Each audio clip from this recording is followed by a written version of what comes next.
హైదరాబాద్లో వరుస హత్యలు, ఆత్మహత్యలు ప్రజలను భయాందోళనకు గురి చేస్తుంటే మరోపక్క గుర్తు తెలియని దుండగులు పిల్లలను కిడ్నాప్ చేస్తున్నారు.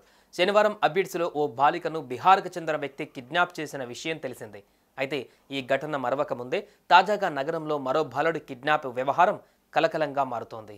ట్యూషన్కు వెళ్లిన కుమారుడు రాత్రైనా ఇంటికి రాకపోవడంతో ఆ బాలుడి తల్లిదండ్రులు ఆందోళన చెందారు. అనంతరం పోలీసులకు ఫిర్యాదు చేయడంతో మిస్సింగ్ కేసు నమోదు చేసుకుని దర్యాప్తు చేస్తున్నారు.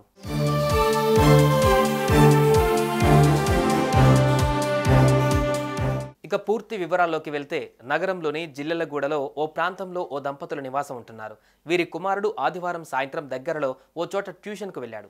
కానీ రాత్రైనా కుమారుడు తిరిగి ఇంటికి రాలేదు. దీంతో ఆ తల్లిదండ్రులు వెంటనే ట్యూషన్ మాస్టర్ ఇంటికి వెళ్లి అడగగా అప్పుడే వెళ్ళిపోయాడని చెప్పినట్లుగా సమాచారం. దీంతో ఆ దంపతులు షాక్కు గురయ్యారు.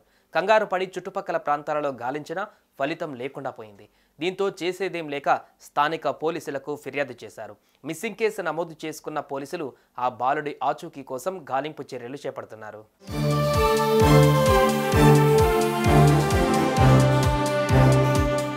అయితే ఇందులో భాగంగానే పోలీసులు దగ్గరలోని సీసీ కెమెరాలను పరిశీలించగా అందులో ఓ గుర్తు తెలియని వ్యక్తి ఆ బాలుడిని స్కూటీపై తీసుకువెళ్తున్నట్లుగా రికార్డయ్యింది.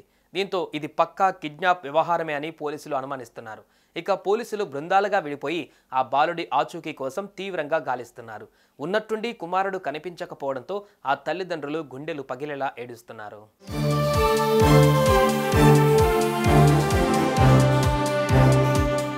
మొన్న అబిడ్స్లో చిన్నారి, నిన్న జిల్లెలగూడలో బాలుడు. ఈ వరుస కిడ్నాప్ వ్యవహారాలతో నగరవాసులు భయాందోళనకు గురవుతున్నారు. మరి ఇంతకు ఈ బాలుడిని నిజంగానే కిడ్నాప్ చేశారా, లేదంటే దీని వెనకాల మరేదైనా జరిగిందా అనేది తెలియాల్సి ఉంది.